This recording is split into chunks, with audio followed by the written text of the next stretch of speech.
વિદ્યાર્થી મિત્રો, ગયા વિડિયોમાં આપણે ત્રિકોણમિતીય ગુણોત્તર માટેના વિશિષ્ટ ગુણોત્તરોની વાત કરેલી. કોષ્ટક આપણે શીખ્યા હતા. sin 30 કેટલા, sin 60 cos 10 ના મૂલ્યો શીખ્યા હતા. એના ઉપરથી સ્વાધ્યાય 8.2 ની અંદર દાખલા નંબર 1 પણ ગણ્યો હતો. આજે દાખલા નંબર 2 છે કે સાચો વિકલ્પ પસંદ કરી યથાર્થતા ચકાસો.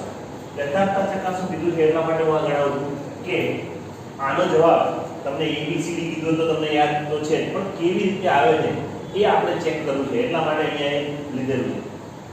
તો અહીંયા 2 tan 30 1 plus tan square 30 આવી છે. એનું મૂલ્ય શું હોઈ શકે કે sin 60 cos 60 tan 60 કે sin 30. તો આપણે એ મૂલ્ય શોધવું છે. તો ફરીથી પહેલા લખ્યું કે 2 tan 30 છેદમાં 1 plus tan square 30. ચલો આનું મૂલ્ય શોધવું છે. તો કિંમતો મૂકીએ આપણે અહીંયા 2. તો હવે આપણે tan 30 ની કિંમત મૂકીએ તો tan 30 એટલે 1/√3 અને છેદમાં 1 plus 1/√3. tan જ છે, tan 30 જ છે, પણ એનો શું આપેલો છે અહીંયા બસ. તો એનું સાદું રૂપ આપણે આપીએ તો અહીંયા થશે 2/√3. નીચે શું થશે? તો એકવાર સાદું રૂપ માં લખ્યું 1 plus 1/3 આવું થશે. 1 નો વર્ગ √3 નો 3. અહીંયા શું થશે તો કે 2/√3 3 એકા 3 ને 1 3 વત્તા 1 ભાગ્યા કેટલા થાય 3. એટલે કે અહીંયા ઉપર લખું હવે કે 2/√3 આની વાત કરીએ 3 ને 1 4/3. હવે આને આપણે ગુણાકારમાં લઈ જઈએ. ધ્યાન રાખજો અહીંયા કે 2/√3 જ્યારે આ ગુણાકારમાં તો 3 ઉપર જાય 4 શું આવશે નીચે 2 દુના 4. હવે અહીંયા નવી સમજૂતી આપું 3 માટેની. તો 3 ની જગ્યાએ આવું લખી શકાય √3 √3 નો ગુણાકાર કરો તો કેટલા થાય 3. તો માની લો કે આની જગ્યાએ √3 કેટલા છે √3 છે. તો આ √3 અને આ √3 ગયા કેટલા વધ્યા √3/2. હવે તમે કોષ્ટકમાં જુઓ કે √3/2 કિંમત આ ચાર ઓપ્શનમાંથી કોની? sin 30 1/2 cos 60 1/2. આની કિંમત કેટલી છે √3 છે. તો આની કિંમત કેટલી હશે sin 60 ની √3/2. તો જવાબ શું આવશે sin 60. ખબર પડી તમને? એટલે આપણો જવાબ કયો હશે એ સાચો હશે. બરાબર. એવો જ બીજો દાખલો છે કે 1 - tan square 45 1 tan square 45 બરાબર ખાલી જગ્યા લખીએ છીએ. 1 - tan square 45 1 plus tan square 45 એના બરાબર લખીએ. કિંમતો મૂકીએ 1 - tan square 45 tan 45 ની કિંમત કેટલી તો કે 1 નો વર્ગ છેદમાં 1 plus 1 નો વર્ગ 1 - 1 અને અહીંયા 1 plus 1 એટલે આવે 0 ભાગ્યા એનું મૂલ્ય તો શું આવે 0. બરાબર છે. અને આનું મૂલ્ય શું આવશે 0 આવશે. એટલે અહીંયા છે બરાબર. એટલે શું આવશે ડી ઓપ્શન આવશે. એમાં જ આગળ ત્રીજો વિકલ્પ છે કે જ્યારે a બરાબર ખાલી જગ્યા હોય ત્યારે sin 2a 2sin a સત્ય હોય. હવે અહીંયા કોઈ sin 2a બરાબર કિંમત આપણે મૂકીને ડાયરેક્ટ ચેક કરીએ, પણ અહીંયા ઓપ્શન આપ્યા છે એ ઓપ્શનનો વારાફરતી આપણે ઉપયોગ કરી અને એની જગ્યાએ એ કિંમતો મૂકીએ જેથી તેને બંને બાજુ કેવું થાય સરખું. પહેલા 0 માટે ચેક કરીએ આપણે. શેના માટે? a બરાબર 0 માટે. આવું લખું a બરાબર 0 માટે આપણે ચેક કરીએ. હવે a બરાબર 0 માટે ચેક કરીએ તો આવું થાય ડાબી બાજુ. ડાબા બરાબર શું છે કે sin 2a. તો sin 2 એની જગ્યાએ શું મૂકી દઈએ 0. તો sin શું થઈ જશે 2 * 0 એટલે 0 થાય. હવે sin 0 નું મૂલ્ય તો એ 0 છે ને. કોષ્ટકમાં sin 0 નું મૂલ્ય કેટલું છે 0. એ વાત કરીએ જમણી બાજુની તો કે જબા શું છે 2 sin a કિંમત મૂકીએ a ની જગ્યાએ 0 તો 2 sin 0 નું મૂલ્ય 0 અને 2 0 એટલે 0 તો અહીંયા ડાબા બરાબર જવાબ આવી જાય એટલે આપણે આગળ ગણવાની જરૂર નથી એટલે a બરાબર શું આવે ઓપ્શનની અંદર 0 એ સાચું જવાબ બરાબર આ દાખલો સમજવા જેવો છે કે જો tan a b √3 અને tan a b √3 હોય સાથે સાથે એવું કહે છે કે 0 less than a b less than or equal to 90 જેનો મતલબ a b નો સરવાળો 90 હોઈ શકે અથવા 90 થી નાનો હોઈ શકે પણ 0 કરતા કેવો છે મોટો પછી બીજી શરત છે a greater than b a b કરતા કેવો છે મોટો હોય તો a અને b શોધ તો મળી જાય સમજવા જેવું છે ખાલી ઓકે પહેલા આની વાત કરીશું આપણે ખાલી એકની તો કે tan a b બરાબર કેટલા છે √3 ફરીથી આ અંદર લખ્યું કે tan a b બરાબર ઓકે tan ની અંદર √3 મૂલ્ય ક્યારે આવે તો કે tan 60 હોય tan 60 નું મૂલ્ય કેટલું છે √3 છે આ કે ના છે ને તો હવે જો બંને બાજુથી tan જતા રહે તો આવું વધે a b બરાબર કેટલા વધે 60 આનો નંબર આપણે આપી દેવાનો છે 1 એવું જ અહીંયા લખીએ છીએ આપણે કે tan a b બરાબર કેટલા છે 1/√3 એ આપેલા છે જેમ અહીંયા આપેલું છે એનું આપેલું તો આનું પણ એક હશે ચલો તો tan a b ચલો 1/√3 ક્યારે હોઈ શકે tan ની અંદર તો કે tan 30 બરાબર tan 30 નું મૂલ્ય છે 1/√3 આ ગયા તો a b બરાબર કેટલા આવશે 30 નંબર 2 હવે આ 1 અને 2 ને આપણે ઉકેલવાના છે એટલે લખ્યું કે 1 અને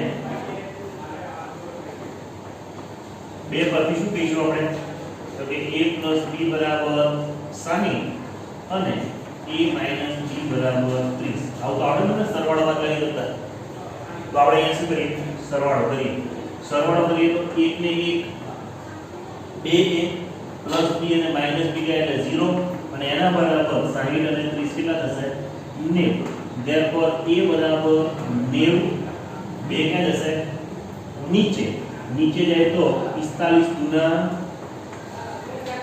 90 એટલે એની કિંમત કેટલી આવી 45 આવી ગઈ અને આ એની કિંમત આ કોઈ પણ એક સમીકરણમાં મૂકતા આપણને b ની કિંમત મળી જશે અહીંયા મૂક્યા આપણે કે a બરાબર 45 સમી 1 માં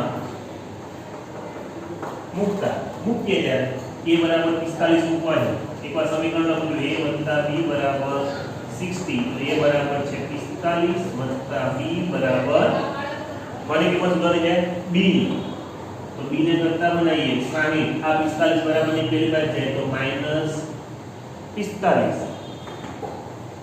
60 માંથી 45 જાય તો કેટલા વધે 15 a બરાબર 45 અને b બરાબર કેટલા છે 15 હવે એમ ચેક કરવું કે આ બંને આપણા સાચા છે તો ક્રોસ ચેકિંગ કરવું હોય તો જો a અને b ની કિંમત આ સમીકરણમાં મૂકો a ની કિંમત 45 અને b ની કિંમત છે 15 45 + 15 60 થઈ જાય એવું અહીંયા મૂકજો a બરાબર 45 b બરાબર 15 45 માંથી 15 જાય તો 30 એનો મતલબ આપણને જે મળેલી કિંમત છે બંને કેવી છે સાચી છે સાથે સાથે આ શરતનું પણ પાલન થઈ જાય a ગ્રેટર ધેન b છે a b કરતા મોટા છે અને તમારે આ ચેક કરવું હોય તો કરો a + b નો સરવાળો 60 થાય એટલે 60 છે તો 90 અને 0 ની વચ્ચે જેવું ગઈ છે બરાબર તો આ રીતે દાખલો ગણી છે ચલો એનાથી આગળ કોટિકોણના ત્રિકોણમિતિય ગુણોત્તર પહેલા તો કોટિકોણ કોને કહેવાય કોટિકોણ કોને કહેશો તો કે જે બે ખૂણાઓનો સરવાળો કેટલો થતો હોય 90 થતો હોય તેવા બંને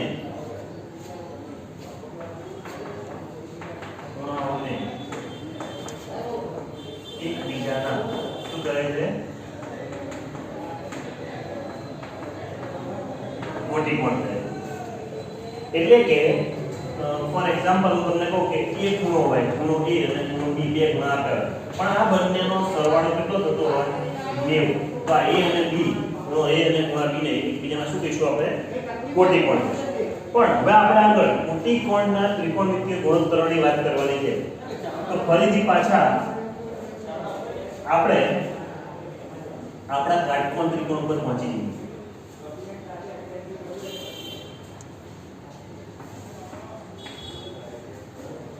જોયું ને આપણે કાટકોણ ત્રિકોણ ABC માં લખું જોઈએ કે ત્રિકોણ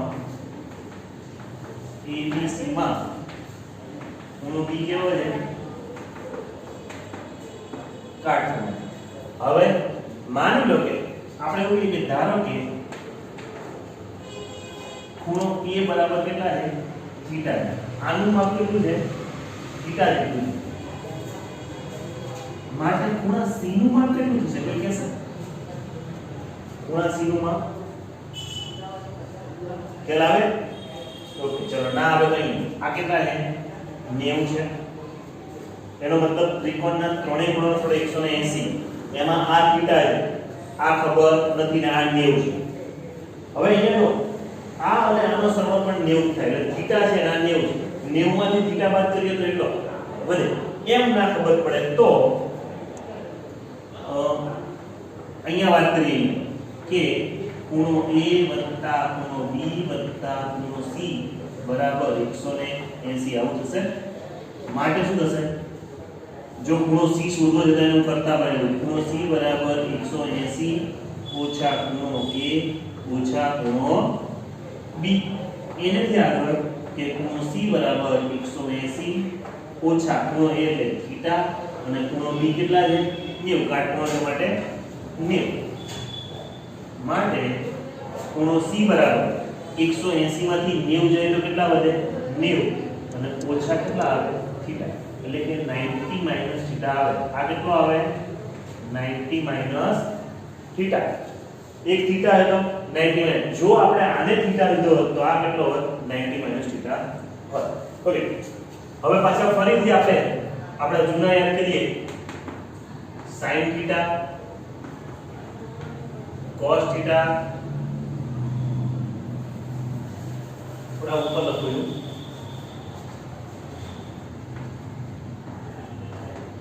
tan theta cosec theta sec theta અને છેલ્લે cot થીટા. આ પાંચે પાંચનું મૂલ્ય થીટાના આધારે થીટા એટલે ખૂણો આ છે એના આધારે આપણે લખીએ છીએ. ધ્યાન રાખજો બધા. sin થીટા સૂત્ર યાદ કરો ગુજરાતીમાં સામેની બાજુ ભાગ્યા કોણ એટલે BC છેદમાં AC. ચલો cos પાસેની બાજુ ભાગ્યા કોણ એટલે AB upon AC. ચલો tan સામેની બાજુ ભાગ્યા પાસેની બાજુ એટલે BC upon AB. cosec એટલે શું આવશે? કોનો વ્યસ્ત છે? sin નો વ્યસ્ત પહેલી ઊંટું લખી દઈએ AC છેદમાં BC. sec કોનો વ્યસ્ત? cos નો તો AC છેદમાં શું લખી દઈએ AB. અને cot કોનો વ્યસ્ત? તો કે tan નો વ્યસ્ત તો કે AB છેદમાં કેટલા આવશે BC. બરાબર છે. દરેકના મૂલ્ય આપણને અહીં દેખાઈ આવે. શેના માટે શોધ્યા આપણે? A થીટા માટે શોધ્યા. હવે ધ્યાન રાખજો અહીંયા આ બાજુ હું થીટા બદલી નાખું. કયો થીટા લઈશ? 90 - થીટા. તો લખું અહીંયા કે sin 90 - theta cos 90 - theta tan 90 - theta cosec 90 - theta sec 90 - theta અને cot. આપણે થીટા બદલી નાખ્યો છે, ખૂણો બદલી નાખ્યો છે. C ખૂણો બદલી દો એટલે કે 90 - થીટા વાળો. તો એના આધારે sin થીટા sin 90 - થીટા સામેની બાજુ ભાગ્યા કર્ણ એટલે કે AB upon AC ચલો cos cos માટે પાછળની બાજુ ભાગ્યા કર્ણ ચલો tan સામેની બાજુ ભાગ્યા પાછળની બાજુ ત્યારબાદ cosec ફરી હવે અહીંયાથી વ્યસ્ત લખી દઈએ ડાયરેક્ટ કે AC upon AB sec sec તો કોનું આવશે cos નું વ્યસ્ત AC upon BC અને cot તો tan નું વ્યસ્ત BC upon AB બરાબર છે ચલો આ આપણે મૂલ્યો શોધી લીધા હવે તમે આ બંનેની કમ્પેરીઝન કરો કે ક્યાં આવો જવાબ BC upon AC વાળો છે તો કે આ છે એનો મતલબ આ અને આ બંને પણ કેવા થાય સરખા થાય એટલે એક સૂત્ર બને અહીંયા યાદ રાખવાના છે હવે આપણે એવી રીતે જો તમે cos AB upon AB upon AC છે તો AB upon AC અહીંયા છે એટલે કે હું પહેલા લખીશ આ કે sin 90 minus theta AB upon AC વાળું ક્યાં છે તો કે cos theta એનો મતલબ એવો થાય કે sin 90 minus theta એટલે કે 90 ઓછા theta હોય તો તમે શું લખી શકશો cos theta લખી શકો આ સૂત્ર છે સમજી લેજો એવી રીતે cos 90 minus theta હોય તો એનો જવાબ શું હતો અહીંયા r BC upon AC sin theta તો આ એનું સૂત્ર થશે tan 90 minus theta tan 90 metre AB upon BC તો આમાં ક્યાં AB upon BC હશે AB upon BC એટલે cot theta એવી રીતે cot એને જવા દે પહેલા આને લઈએ કે cosec 90 minus theta cosec 90 minus theta AC upon AB ક્યાંક ને ક્યાંક હશે AC upon AB AC upon AB તો શું આવશે sec theta પછી જે sec 90 minus theta sec 90 minus theta બરાબર છે AC upon BC AC upon BC કે છે તો આ ડાયરેક્ટ AC upon BC તો શું આવશે cosec theta અને છેલ્લું છે cot 90 minus theta cot 90 minus theta BC upon AB BC upon AB એટલે કે tan theta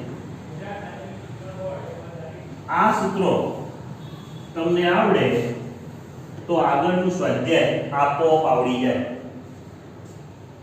sin 90 minus theta તો cos theta cos 90 minus theta તો sin theta tan 90 minus theta તો cot theta cosec 90 minus theta તો sec theta sec 90 minus તો cosec theta cot 90 minus theta તો tan theta આ સૂત્રોના આધારે આપણે આગળના સ્વાધ્યાયના દાખલા ગણી શકીએ બરાબર